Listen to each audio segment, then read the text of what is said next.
What is the cure for COVID-19 in Chinese medicine? Searching for the cure is nothing new. It's been a part of our history as human beings and documented in that textbook for thousands of years. Welcome back to the Chinese Medicine Podcast. My name is Marie Hopkinson. I'm a Chinese herbalist and an acupuncturist. And on this channel, we answer subscribers' questions and we talk about all things Chinese medicine. And I try to make Chinese medicine fun and exciting and interesting for people who are interested in it. So welcome along. And today's I'm going to be answering a subscriber's question who is asking, I want to read the question out because it's quite well worded, but she's asking about what is the cure for COVID-19 in Chinese medicine. So drop the mic right there. And so she says this, or he says, I'm not sure, Zaza. And that's a great name. What a great YouTube name. Zaza says, good morning, all you Chinese medicine fanatics. If I may ask, what is the drum roll? Ding, ding, ding, Chinese medicine cure for COVID-19. And no one's answered that. No one's liked it. And including myself, because I wasn't sure what to say there, and I thought, oh, okay, I'll make a video about it. Now, people who watch this channel, and if you're new to the channel, I'm sure you'll find out soon, I don't mess about on this channel. I could suck you in for 20 minutes of babbling on and then give you the answer at the end. That's what people seem to do on these videos. And you're just like, just tell me, can you just tell me the answer now? And so what I'm going to do is I'll tell you the answer now, and then we'll talk about why the answer is, because that's really the reason why you've come here, I would say. And that's the kinds of people I want to have on this channel, is people who want to know why, not just the answer, right? We all want to know why. Why is the world the way that it is, Marie? So the answer to this question is actually the answer to lots and lots of questions. There is no cure for COVID-19 in Chinese medicine. And just like there is no cure for hepatitis in Chinese medicine, there is no cure for fibromyalgia in Chinese medicine. There is no Chinese medicine cure for influenza, let's say. Is there a treatment for these things? Some things, yes. But the way we want to think about things is the understanding of Chinese medicine belongs to the symptomology of a person. So what symptoms they're having, not the disease diagnosis in Western medicine. Now, this video is going to be a little bit of a legal video, because one of the problems with COVID-19 is that it's a specific disease, let's say, right? Just like HIV is a specific disease. Just like, you have a particular parameters to give you the diagnosis of a particular disease. And actually, that naming system and that systemology of those things belongs to Western medicine, right? It's almost like they're proprietary. Now, it's become so ingrained in our society that when we get sick, we automatically want to know, oh, what's wrong with us? What's wrong with us in Western medicine, right? But Chinese medicine is a different system of medicine. So it can still explain what's wrong with us, but not in Western medicine. So let's say I have a patient that comes into me and they said, oh, I have a cough, Marie. I'm not sure what's wrong. Now, I could give them a treatment for the cough, let's say, because that's a symptom that Chinese medicine can treat, but I can't give them a Western medicine diagnosis. I can't diagnose them whether they have tuberculosis or they have a common cold, probably, to actually know what virus is causing that cough. If there was a virus causing it, you would need, a Western medicine system. And that's what's been developed for COVID-19, is a particular diagnostic system to say, hey, you've got this particular virus, or even now we have all these different strains that we kind of identify and those kinds of things. So what you're kind of asking in a way, and I mean, this isn't a new thing, but it's something to consider, is that you're asking for a Chinese medicine treatment for something that can only be diagnosed in Western medicine. Now, there are, to make that claim, to say, well, this system, this different system can treat a particular disease that's like an acknowledged disease or illness or something like that, you would have to have a research-based trial for that to make any sort of claim, right? To make any sort of claim that it could help, it may help, it, to know if it doesn't help, or, within these parameters it's even been tried or something like that. I'm not saying that people don't seek out Chinese medicine treatments for Western medicine illnesses. That's the majority of my practice. Most patients that come to me, like I would say 80% to 90% of patients, they kind of have gone to Western medicine first, or they're in the process of doing that, right? And like in the context of being a practitioner in, this this era, it's kind of seen as unethical to not encourage your patients to understand what's the cause of their problem, because we don't live in the Han Dynasty now. We have access to imaging and tests and things like that, investigations that can help people understand what's wrong with them in Western medicine. And so I guess I wanted to make this video because it's an important distinction to make and to understand. That's one of the reasons why in some countries, like particularly where I live in Australia, there's a huge restriction around the use of particular terms and what they would say is advertising, which is basically a practitioner making a claim that they can treat, or they may be able to help, or they can assist in the treatment of these illnesses. And it probably even should extend out to things like other systems of medicine that aren't Western medicine systems. For people to understand that you're actually asking a different system of medicine to be applied to a different system, like you're using one system to make the diagnosis and another system to make the treatment. And so that's why when a patient comes to me, I have to do my own diagnosis. I'm not able to treat them. There isn't any treatments for any of these Western medicine illnesses. So people may have these Western medicine illnesses, all kinds of illnesses, not just COVID-19, anything, right? But they have symptoms that are associated with those illnesses. And that's where the intersection sort of comes in, because Chinese medicine wants to know, well, what are the symptoms that are bothering you? Now, let's say a patient emailed me and said, I have this illness, could you help me? Or, how could Chinese medicine help me, or something like that. I may know about that illness from a Western medicine perspective, because in Chinese medicine school, we're kind of taught about that. It's not like you're ignorant to it. And you kind of know, well, what are the common symptoms that are associated with that illness? And then you're kind of thinking, well, how does Chinese medicine, how can it be applied to that illness? And that's essentially what practitioners are being taught in maybe second and third, well, let's say third and fourth year of Chinese medicine school, kind of how to apply the theories of Chinese medicine to these other known illnesses, but they're all Western medicine illnesses. So, like, let's say with a thing like COVID-19, because we're talking about that particularly, want to answer this subscriber's question. You're thinking of how do these known treatments, let's say, like known formulas for symptoms that would be within those illnesses, how would those things be applied? Now, it's impossible to then check even if you've applied the treatment for the symptom in Chinese medicine, to then know what's happened to that illness in a Western medicine sense, unless you then use the Western medicine system to check that, right? So let's say something like a person has a particular virus, and one of the symptoms of that virus is they have a cough.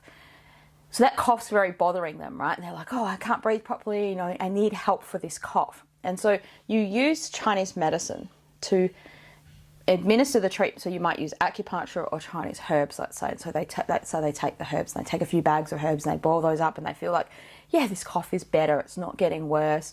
I can feel my lungs, I can breathe better, and it's relieved, right? Now, whether or not the herbs are directly treating the virus or immobilizing the patient's immune system so that then their body is actually doing the healing, which is what Chinese medicine practitioners, adhere to. That's the kind of methodology that we kind of think of. The patient may feel better, their symptoms might be better, but we have no idea what's happened to that virus without having the Western medicine test. So you have to go back to Western medicine and say, could you please, test me and see if this virus is still here or isn't it here?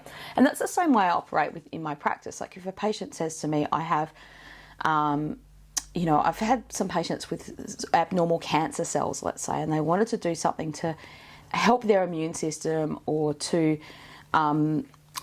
see if it could help in any way with that situation, right? So they have this goal where, okay, I've had this abnormal cancer cells come up on my or precancerous cells, they call them, in a pap smear or something like that.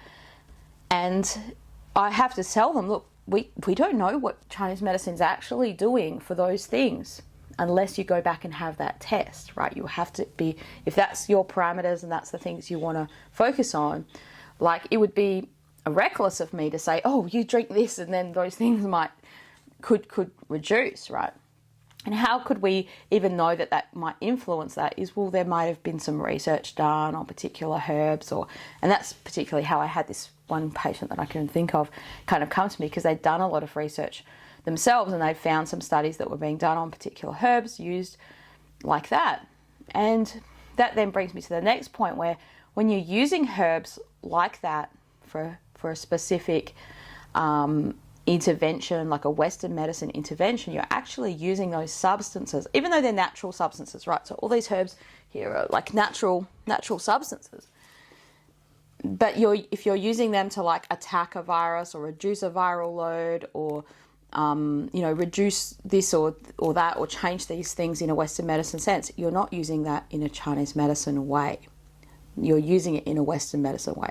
Now, because it's a more natural substance than pharmaceutical products, although many pharmaceutical products come from herbal medicines and plant-based products to begin with, because you're using often to get that result, you have to have the extract very, very strong or very concentrated or something like that, or you're just using one thing rather than a formula of products together, which is how most herbs are used.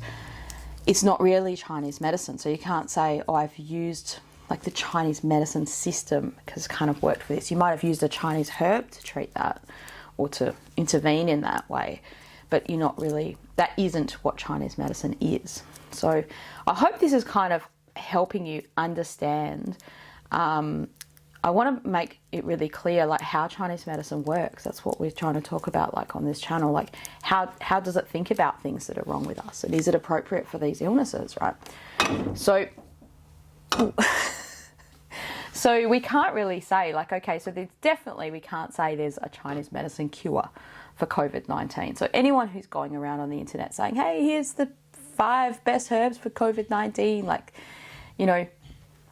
it's a very similar illness presentation to the flu, right? To influenza, different kinds of influenzas, where you have different people's immune systems and constitutions and, which if you take that back a step might be, their lifestyle, the kinds of foods that they eat, their mental health, all these kinds of things, their pre-existing conditions, which has been bantied around on the news a lot, like people who have a pre-existing condition, which is in Chinese medicine, that's your part of your constitution. So if you had high blood pressure, hypertension, or you have diabetes, or you have, some kind of illness already, then you're at, certainly if you had a pre-existing lung condition or something like that, then you might be at a higher risk to get a serious case of COVID-19 or get serious complications or, have higher mortality rate if you were to get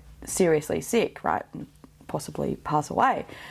Those people are at a greater risk than people who don't have those complications.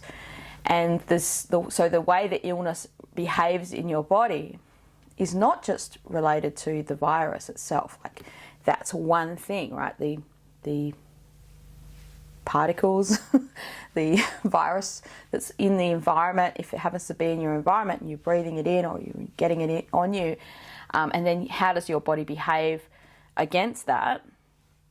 And that then indicates what kind of symptoms you'd have. So you'll have some people that, as we know, some people that they're saying you have have it, but you're asymptomatic, which means you don't have any symptoms of it. You wouldn't even know that you were sick. And then you have some people that are, you know, fairly sick, like they know they've got the flu, and then people that are severely ill. And not just ill at that time, but then they might be ill for months and months later with some lung complications or difficulties, and, you know, and it goes on from there.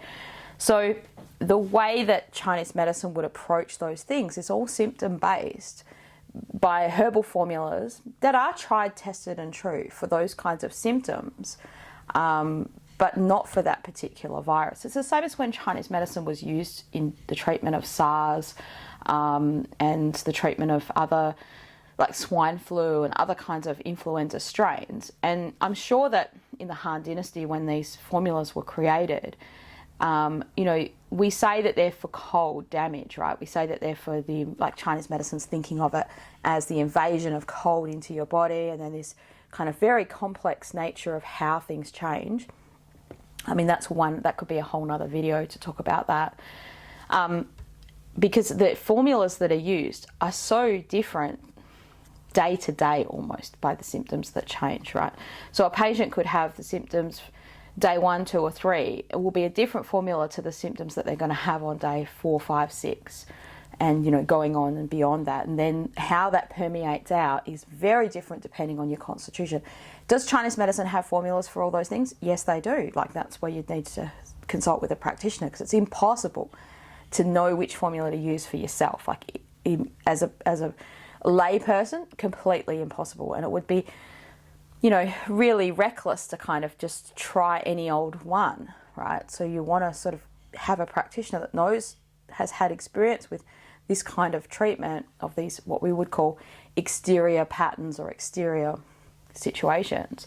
You know, has Chinese medicine had experience, or has it got documented history dealing with pandemics? Yes, it does. Like, it's got a lot of that, and that's how the textbook, the Shanghan Lun, was kind of created. Like, because the author of that textbook, sort of, let's call him the godfather of Chinese medicine in a way, Zhang Zhongjing, he kind of looked out at what was happening in the environment with all the people panicking and people getting sick everywhere, and practitioners not being properly trained, looking for all kinds of medicines and things like that, and really searching for, you know, the cure, searching for something that they could use in this time of panic. And they also had the downside at that time, like the Han Dynasty time, this is over 2,000 years ago, they didn't have vaccines, and they didn't have these kinds of, you know, preventative treatments that are available now. They didn't have as good a hygiene and sanitation and things like that. So, you know, there was a lot more pestilence disease. That's what Chinese medicine kind of calls it. So, look, I'm kind of in one way reluctant to make a video like this, because I don't want to put misinformation out there. I want to be very clear. And I'm not trying to be misleading in any way. But at the same time, I feel like if we don't say anything at all, then there's this big void and this big gap, and people don't know what's true. And I do see people peddling their wares a little bit. It's not very easy to do that in Australia where I live, because you kind of get shut down by our powers that be, let's say. And that's not necessarily